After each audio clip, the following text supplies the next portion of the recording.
la tambazui depuis tabani ko dénoncer ceux qui va enrôler tant sous 3-4 mois ba me presser s'il n'envoie enrôlement osomon mais ba boy bazo gelé parce que enrôlement zo senga mbongo enrôlement zo senga faut ba quitte et na Kinshasa il faut le programme actuel pour enrôler ba makambo nyonso essayer banaki tant ndeko manoma la yaki asi asaki musala na ya sali rapport à déposer c'est connu à tous les niveaux mais Congo maintenant comme schéma que toi na mbongo te depuis gouvernement en place mandat ko lobaka mbongo eza vraiment eza mingité pour na des mensonges voilà ça mensonge schéma zali ndengeni schéma zali faut ba me mabiso nyonso to kene ngono de lelo te dala to si to continue na couloir ya glissement olingo lingate to kene na glissement comprendre lelo eza olingo lingate constitution loi électorale CENI tout continue na mulongo ya glissement Olandi parce que lelo ba espère baye bazo dité fichier électoral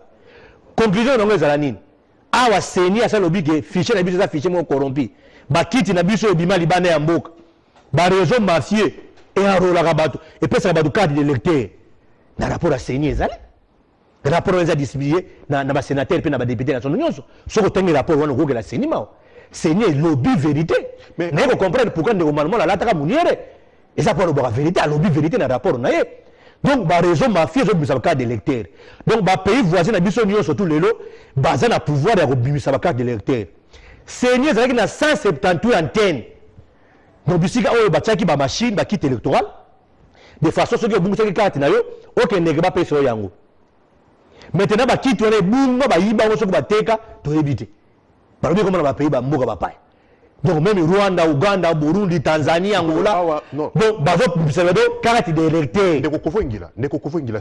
Conséquence c'est ça ni. Na ba militaire, na ba étranger. OK. Comprendre? Ba comme la carte d'électeur, ba voter. C'est un danger pour les politiciens. Na lobi boy. Bo sengi enrôlement ya ba jeune majeur. Loi constitution est obligée. Constitution est sengi yango. Loi portant identification enrôlement est obligé. D'accord. C'est ni ce qu'on a besoin mi solo. Ou le ce qu'on m'a tapone. Après c'est mis solo. Matata pona lobi mi solo ezati. Ora biso lobi ke mi solo ezali. C'est un jeu politique de Salima wana pour to ke na couloir ya glissement. C'est un jeu politique. Congo ezangi mbongo te. Matata ne mutu ali patron ya gouvernement. Soka lobi ke ezati c'est que ayebi que c'est le mensonge, l'excédent budgétaire yem dans le bango. To contrôle la to yebi. To voter la biblique na biso 200 millions par an. Na gati ya budget l'état et que na compte ya élection.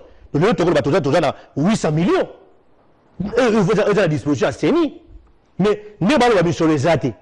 Ça rime à quoi? Glissement, non?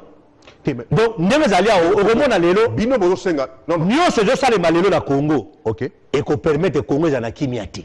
Et qu'on permette au Congo 2016, l'élection présidentielle législative et salimate. Ndeko Willy. Mais Bosengi. Bon martelé, CENI lobby. Non, Ndeko Kofo. Motuna Nangezali. CENI, déjà, tant que calendrier global est bimi. Bino bande opposition bobi calendrier oyo eza global bien sûr mais tant oyo ba tient na kata calendrier et ko permettre que l'élection et salama na moment wana bo senga ki que élection ya yambo o ko salama ezala élection présidentielle bozo senga enrôlement ya ba jeune majeur est-ce que bozo tenir peu compte ya temps on dirait que bino nde bande opposition nde bozo permettre que glissement et salama na ba demande na bino ndeko Willy biso to na demande moko te autre jour le bezali au constitution lobby tant ba lobby ko enrôler bato yo CENI o yo ngoke na ba élection est-ce que aussi enrôler ba majeur ba nouveau majeur aussi enrôler bango et ça demande na biso des loi constitution de lobby yango et obligé CENI enrôler ba nouveau majeur et puis aussi de tika na disposition de mobego asala yango azaka ka péché na misolo ozomona azaka ka péché na misolo quand il s'appelle l'élection, quand il s'appelle mise en place de la nouvelle province. Comprenez? Aucun ne conseille, mais mon cher. Et ils ont fait un moment où on a l'élection. Et ça a fait la province de Sika. On a l'élection, ils ont pété. Il y a un moment où il y a déjà installation, il y a une nouvelle province, déjà si Pesami. Voilà, il y a papier. Voilà, il y a papier. Nommé déjà. Il y a papier. Il y a nommé administrateur. Il y a une qui na armée ba nommé ba général belé. Ba la na ba flat. Ba zona na ba flat, ba zona na malewa. Ba généraux. Ba nommé bango. Est-ce que na ba kanso au buta ba généraux ba za. bazate mais tambola na ba flat bazo kolala kuna général pena officier supérieur aliaka na maleo adolala na flat. C'est grave. Bon pe ba nommé wana eza ba nomination ya papier pour ba faire bala ça ka non bon quitter sur le secrétaire tout le monde a ce qu'on ndenge article 145 lobby bon assemblée provinciale province ya Sigeye tout le monde a pas bâtiment ya assemblée provinciale tout le monde a pas député provincial ba ko na assemblée wana tout le monde a pas ce que le gouvernement provincial na ngwe ko kozala wapi ba bâtiment ba ko sala wapi na se banzete to kozonga na époque ya Jésus Christ o ba ko sala na se banzete na ba tente ko Kadhafi ala kisa biso déjà méthode ya ko fanda na ba tente ba ko sala bango ba tente ba ko fanda na ba tente wana ozolana exemple comment on va atteindre sur le plan politique ezokende il faut ba policier installation ba police nationale armée ba camp militaire faut ça c'est immigration faut que exemple musala moko blagité ko la tene ba lobiana ndeko chalia ça ba point de presse c'est bisi ba non l'installation oui ndenge moko na constitution tant de réviser constitution awa ba longola ki Congo de 11 provinces à 26 provinces sur le temps constitution ngola ke Congo na 26 provinces mais si Thérèse na nous c'est maintenant que ba c'est que non province sont le bakati yango ndenge ba lobi wana pe ba nommer ba tuwana ba ko nommer ba wana ngwana mais fonctionnement nango sikoyo et c'est la problème aux années yango yo zo débattre pour nani parce que découpage c'est ça mi 26 ngai na lobi teke na ndimité OK d'accord na lobi boy et ça na no sur papier comprendre na ne combien effectivité oui mais pour nous il faut vivre il faut fonctionner et était ba nommer ba bien province comme elle disait non il faut fonctionner le nombre d'habitants le nombre de sièges à province il faut la déterminer quels sont les députés bazala parti il y a assemblée provinciale la province wana bureau assemblée provinciale on fait il faut installer yango na ba député ba ko diriger yango donc ezali musala moko ya mukiete ko quand était sili pour asali point de presse c'est silité ça demande un coût sur le plan matériel ça demande des moyens parce que il faut matériel et accompagnement. On a bino découpage et vente et zelana moi moqué. Bazaki na raison ya kosala yango te. Ceux qui bakaki kosala yango lelo ezaka ka po ba justifier kaka glissement. Eza ba créer politique ya terre brûlée te. Ba multiplier ba conflit ba problème. Oyo gouvernement eko kokate, oyo ba politique eko kokate et comme même biso na mbilinga to ko dépasser 2016. Omoni ba kosala mayele wana ba yebi pourquoi ba kosala. C'est que tout le monde ozoka ba ko belela ka 3 ans de transition. Pas besoin de belela. Chers téléspectateurs, vous nous suivez au travers le monde. C'est l'émission Bossolo Pe Bosembo. Nous sommes en République démocratique du Congo, dans la ville-province de Kinshasa. Ce soir, nous avons reçu sur ce plateau l'honorable Kovo Ngila, élu de la circonscription de la... Qu'est-ce que je suis en train de dire Élu de Kinshasa. Élu de Kinshasa. Voilà, avec lui, nous parlons le découpage, nous parlons des élections en République démocratique du Congo, nous parlons l'enrôlement des jeunes majeurs, parce que, comme vous le savez, à 2016, ici au Congo, il y aura élection. Et qu'aujourd'hui, on en parle déjà. C'est bien de pouvoir récapituler pour tous nos frères qui ne maîtrisent pas la langue qu'on appelle le lingala, raison pour laquelle deux fois on les fait en français. Merci bien. Lelo, membre moko ya opposition, la kombo ya Nemo Nansemi, ou azali député le Kanayo, alobi. Il y a des opposants. Azar en opposition. Azar indépendant, Azar opposant. Ok, d'accord. C'est un indépendant ou bien opposant? Azar député. Azar député, mais c'est un indépendant, Azar opposant. Mais tout le monde a eu plusieurs fois qu'au siégé dans la réunion, il y a pas opposition. Non, il y a aussi réunion. Bon, merci. Naingina Lobaboye, ndekone mwana semi pona ye Congo c'est qui na transition il y a 3 ans. Et puis pona ne mwana semi Congo est malade. Dialogue est important et c'est ngilto vanda transition moko et salama pour kimie kota na mboka. Wana ezali ba propos ya ne mwana semi yo lokola député national na banzi ici au yoka yango et puis au tala yango. Merci de aujourd'hui c'est la mutuna na yo. Congo est malade, ne mon antemi n'est pas malade. Ne mon antemi n'est pas malade. Congo est malade. On a d'autres cas moi ne mon antemi. Et puis d'autres cas moi général quand il y a manière à faire un bureau na d'autres mon antemi bo. Fa quand mon antemi voilà. A même pas progrès général république. Et puis ba tine la cour constitutionnelle kuna ba sambisa fragrance. Et puis pourquoi ba fani niente? Hein général Kanyama. Ko fa na bureau bwana. Il faut examiner les détails pour banque Saraban.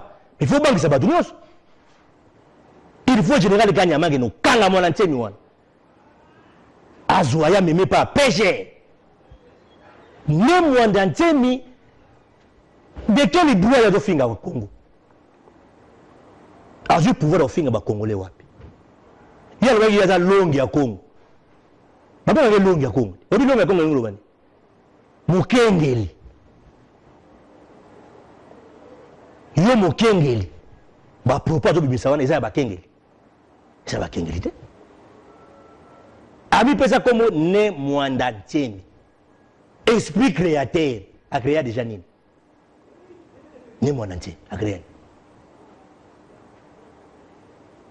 Donc il y a les gars créé na ki komba ki ne Mwanda Ntemi incitation là il y a un tribal. Ndi azo déverser on a mitu abatu.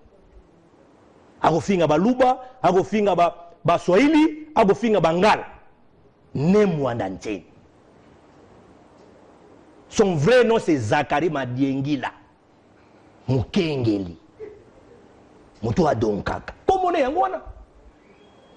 Donc asali ba gymnastique, atiki kombo ba pesa kai na baboti, azi kombo ande Mwanda Ntemi, ba bengi longi ya Congo. Ayeko ba Congo ezaki mbambala. Nana yebisi ke Congo ezaki mbambala.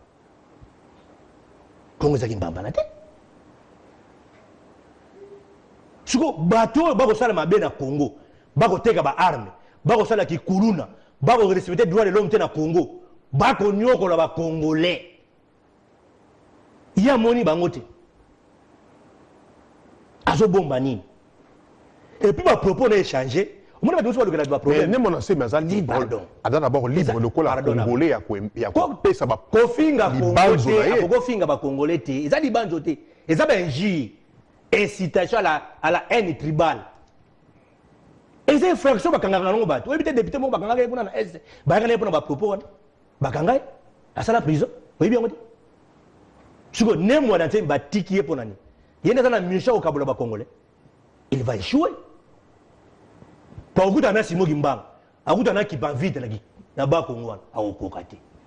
Simo Gimbang wa bunda bitumba ya ba congolais.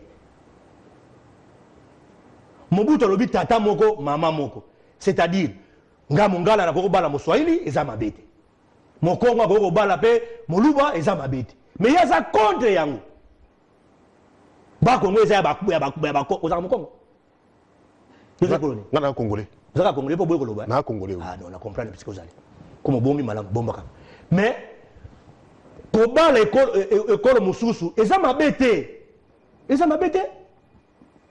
soki yaza mokongo bala mokongo eza choix na ye a condamné bandeko babala bikoro mosusu te parce que toza biso ba congolais siko ba propos na ba propos moko malamu mais siko ozoya na lobi 3 ans même ndeko Kabila ko loba makambo wana Mwanda Ntemi alobi te est-ce que batindi ye 3 ans sous brassement juridique nezani souci des ça ça la partie na ye a installé non aza papa mokolo to respectaka ye. Mais en politique, moi, on a payé tata à la kate. Tout ça, c'est un député national, un député national. Naza leader à Mwanda Ntemi. Naza leader à Mwanda Ntemi. Ndegeni. Oh. Toi, na maponomie. Tu es peut-être champion du Congo. Mwanda Ntemi a maponomie. Abinonga kantième. 7 champions du Congo. Toi, ba leader, nae.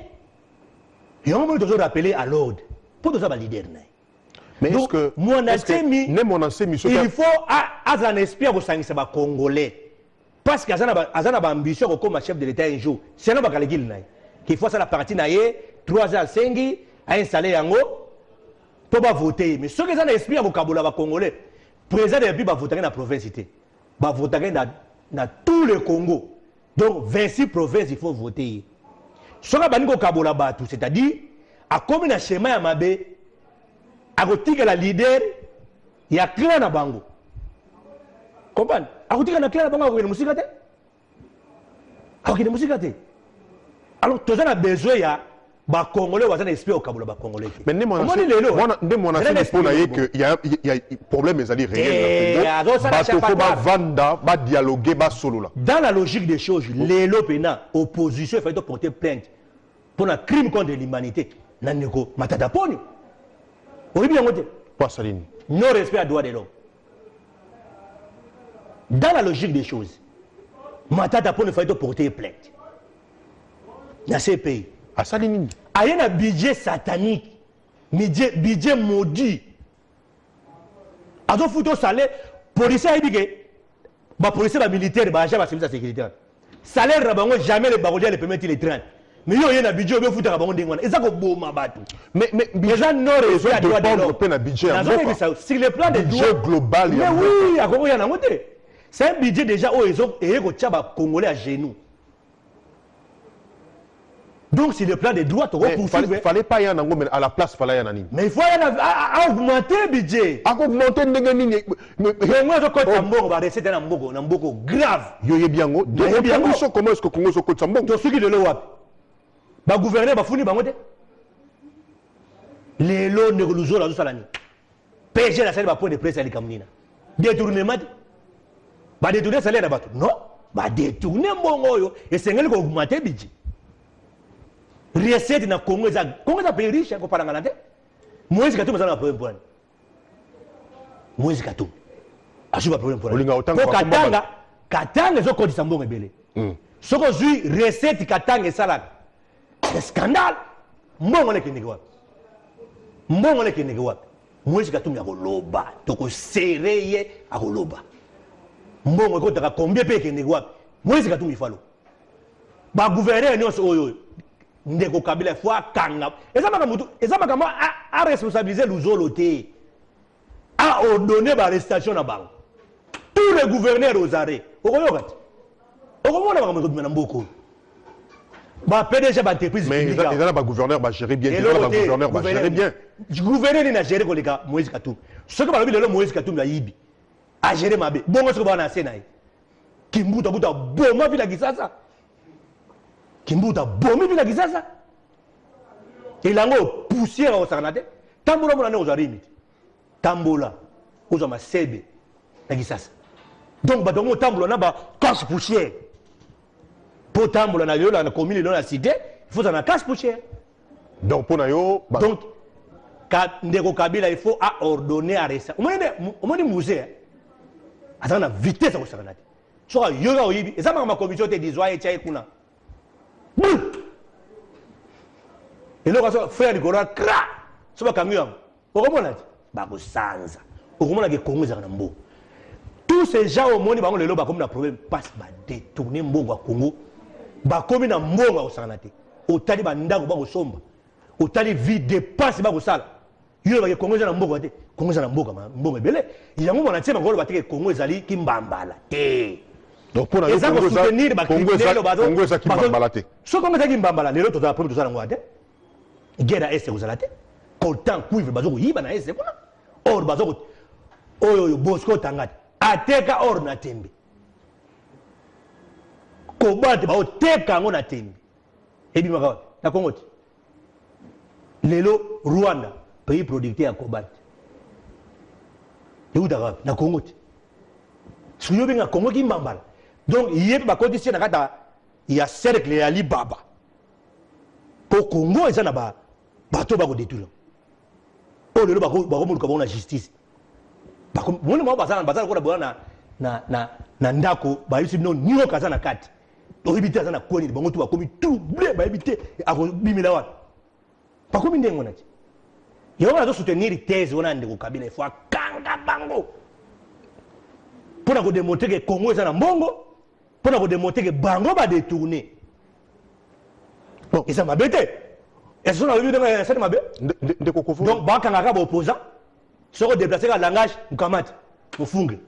Mais Bango sera allé Mbongo à Congo, Mukamat. Bango peut Mukamat. Ndeko Kabila faut Mukamate. Mufungue. Mufungue. Tokotala siko biso na Bango. Au moins, Bango va pomba, Bango va l'élection pour Basi va bendi misolo. Bazana énergie moko ko sakanate. Et on va comme élection. Ba comme na ba gouverner et puis ba ko zana ba opposant mususu faible d'esprit. Ba comme ba candidat gouverneur. Non. Mais Congolais sont libres. Non, boité. Congolais sont libres ya kozala candidat. Yo sera candidat député pour empêcher ka yangote. Donc il faut empêcher ba. Donc il y a la norme moko le classique. Ndeko Kofo Ngila pardon lelo plutôt tangi kombo ya premier ministre Matata Ponyo. Ndeko Olimbisa Moke, Ndeko Mozito na tribune na moko alobi chômage au Congo hier, aujourd'hui et demain. Mais Ndeko Matata a lobby que chaque année, à couper ça 100 000 emplois, n'a pas Congolais. Et pourtant, Congo. Ça fait combien d'années à pouvoir?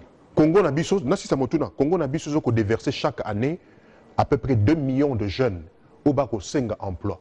Mais chaque année demande emploi offre d'emploi selon Ndeko Matata eza ebele.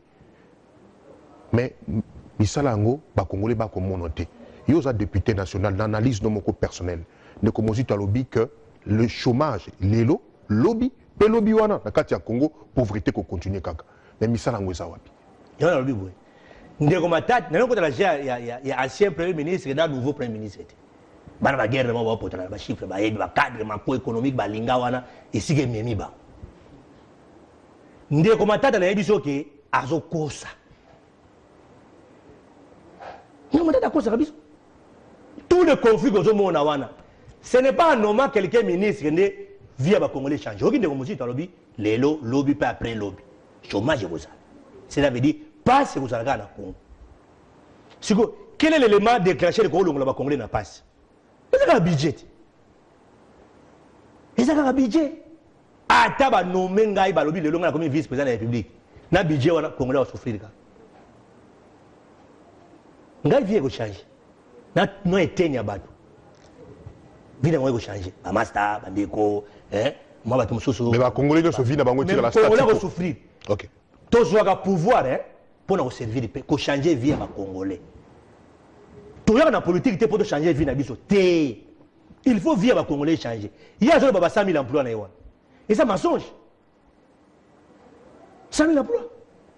Surtout le but de fouiller Bango. Et ça a bateau dans l'institution d'appui. Et ça a bateau dans l'institution. Avant. Il n'y a pas de ministère, même pas. Ba neve, ba nankazi, ba belle-sœur. Ba ça quand on sait que les gens et bana quartier ba victime, bana commune ba victime, bana ville ba victime. Donc tous ont pouvoir pour nous servir le peuple, pour changer vie à Congo. Congo ezaki na ba minda te ko tala ba minda, ba njere ezaki te na ba makadam ezaki na ba province te, et ko tala ba route à dessert agricole et kota. Ba commune oyo eza asphalté te ko ba kimbantseke, ba silembao, ba bubu, et zo pe makadam et kota.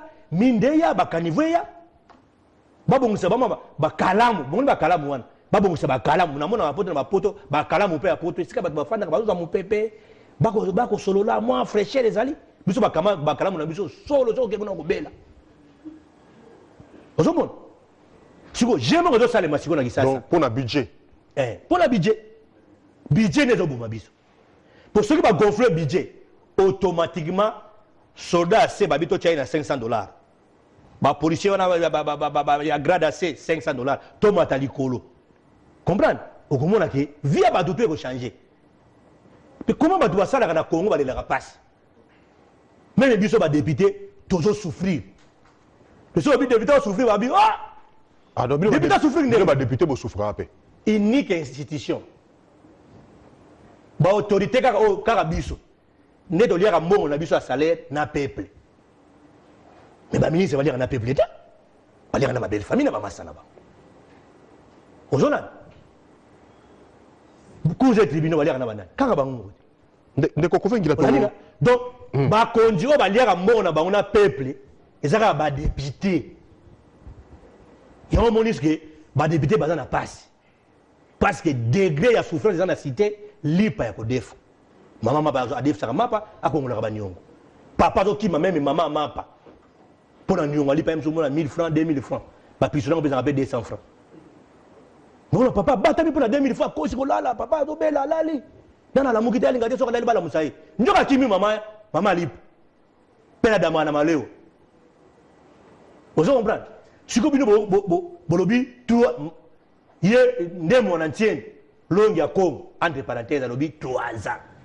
Donc 3 ans sous ya passe. De matata pour nous avoir un budget na donc les 3 ans. C'est un danger permanent. Donc il y a un moment OK. Tous d'accord té na proposition de mon entier atika kofinga ba Congolais. Atika kofinga Congo. Asala nongi mutu ne malobio a comment 400 livres. Oh. Mais c'est l'unique Congolais qui a écrit plus que tout le monde. So ba livre komana et bongisa ba debte n'était pour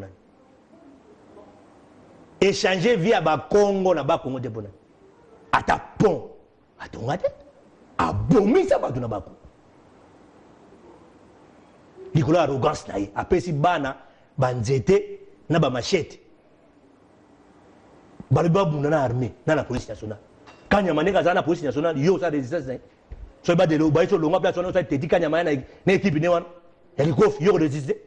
Mais armée bana na banzete bake ko tala. So ba la so ba image wana wa kena ko pesa pa ya chebe ya lukela chebe ya ba problème. Tronçonneuse ba okata na mutu. Bon. Batadua de l'homme passe le motema, il y a rédigé plainte, t'as de l'homme de Rochebe à Kenda. Du coup, on est mon atemi. Donc, Ati Kabakalekil, voilà, Togo permet de nemo en antemité. Donc, pour la bino, Longi à Congo, Zakari Madiengila, son vrai nom, Aya na division na Congo, Togo permettre été. Dans ce cas, général Kanyam, na progrès général de la République, bas se saisir na nemo en antemi, Longi à Congo, Zakari Madiengila. Pour na ba propos wana zo ya ngwana ya ko kabola ba congolais toza d'accord na yango te. OK, ndeko ko. Soki na ba schéma ya boy. Dialogue wana ata mindele ba ye. Eko simbati. Ndeko ko ngila to comme na sous émission na biso mekasi lobby lundi président de la République Joseph Kabila Kabange a ko inaugurer le bâtiment où est abrité ba ministère auto benyango immeuble ya gouvernement na mboka na biso Congo. Et tu as quand même un discours ya bateau nan to zo bijou ya bongo te ko ko abrité ba di tika ba flatterie wana di bijou ni bijou wana za bijou ni est-ce que ça priorité na Congo Congo na no la kuna bonjour chef à gouvernement na budget satanique et que kota kuna et ko changer rien quel bijou ezali bandaku ya l'état logiments sociaux. Batonga ba logements sociaux bijou nde yango wana. Bon yo lingi ba ministère continue ko za ba locataire. Ata eza place eza wana, eza priorité te. Mbongo ba olo ba millions wana, soko sala dit wana, okomona détourner me fandi wana. Ko ba maza so ba dépenser 10 millions, ba komaka 50 millions. So to bito benga be spare ba ya wana. Hein? Okomona ndenge nini moyibi ko bizaka kati wana. C'est des raisons eza wana. Quand on a un bâtiment, bon, on a 21e siècle, c'est pas un problème. Mais bon, on dit quand même que c'est un bâtiment pour un Congolais bas à la loger. Congolais comme ça, bandeur comme il y a gilet, monseignement na monseignement, monseignement na monseignement, monseignement na son monseignement. Bah Salomon va léguer belé na Congo. Donc bâtiment wana ba inauguré, oui, mais ça priorité té, et ça bijou té. Il faut savoir monseignement pour bien bijou parce que bah bâtiment il est qui on est sali na Congo, na Afrique belé. Et belé batonga ba maisons sociaux lelo wili moi natanga ki classe bani musala akene ko futela lelo ko mwa no lelo moi na ci diplôme d'état lelo moi na ci université a comme locataire pa bande ko songolo ba atelier moi chambre salon gilet akomona la kuna ko mofana mona papa mukolo azana mwana ne Messi kazo fande espace exact. Donc yo rejoindre rejoindre 6e tribune de Komozit à lobby. C'est pas un problème dans d'autres données de Komozit ou à lobby Kinshasa l'enfer au paradis. Na d'accord na ye na ba réflexion à ça la kawana. Mais azo ki ne retard tant que premier ministre pas exécuter né. Azo ki retard bon ba ne pas parler ba na pression moko yo mburi ki. Comprendre? Mais na ça d'accord na tribune na yewana. Malgré un retard mais azo courage à ko dénoncer. Il y a des conseils bandeko bazana et puis ndeko matata mona ngo mabete bazoko aider place on ndeko mona kasake bere il y a corriger améliorer mais ndeko matata lingi ayoka ka te vraiment ndeko matata na ebite to suka na matata pono wa ma pon to suka no wapi bina batu bako defati batu bako lia na malewa olingo changer budget mais c'est da budgétaire ezo kende wapi le to Congo to me ma Congo wapi ndeko Kabila ya sali 15 ans dans ce qui dans 9 mois 10 mois on Kabila Kenya pour pas tout ba rêver ba boulika que notre candidat c'est Ndeko Kabila notre candidat ça sera toujours lui c'est lui ou rien oui c'est la discours de Ndeko Kabila ça ya akoye sabino que non a une congé à PPRD na majorité Ndeko be comme secrétaire général la majorité a sa responsabilité na ye Et puis, général Kanyam, comment la Ligue des Brigands a perdu? Parce que nous avons permis à PPRD. Balobi, tu veux qu'on soit des comptes finaux, mais c'est le procureur général de la République. La ligne est claire dans le dossier de la Ligue 1. Bango comme vous menacer parce que des comptes finaux, bango basa service ni et koyeba. Ndeko ko ngila to comme na souke émission pourquoi lelo, totondi obotondi fallait to solo là, oui, ils ont dit émission à peuple congolais, bo solo pe bo sembo ils ont dit to solo ba bo solo sans que kofinga ko loba ezala. Bon voilà, bref, to solo li ndeko ko ngila totondi obotondi. Merci dans ndeko titi avec la réalisation ndeko pamphile na régie finale. Merci dans ndeko Sélé, ndeko Jires, bandeko banso ba assisté biso lelo. To komi na suka émission de kokovo to kosenga yo tellement les to kutani na mikolo de donc c'est la bande Angola basenga kinga vraiment na ya mais vraiment agenda za chargé makasi fakina na Angola mais batu ko benga ngaya wa rencontre moza na Bruxelles et ya ba Tshisekedi c'est na ba idéologue na za appelé à aucune diligence kuna vraiment na bandi na retour nanga dena ko bongisa bondia na bino nyonso to komona to pesi merci na mbote na passeur Denis na pesi mbote wana za membre ya réseau nanga Denis Lessé, on a un master dans Ngaïwan. Pour ton master, il passer, il y a des soldats, il y a des policiers, il y a des services, il y a des master tout bazali. Ici, il y a vraiment donc un beau trop. Chaque ma bonne délicat, créer un bureau, créer un don, les langues fortes, donc bétango sous donc ça va bien. Merci de Coco Vengila. Mais avec la prière, donc ça va bien. Bandimi ba mon angapé, moi mbote au salam alam. Ok, merci.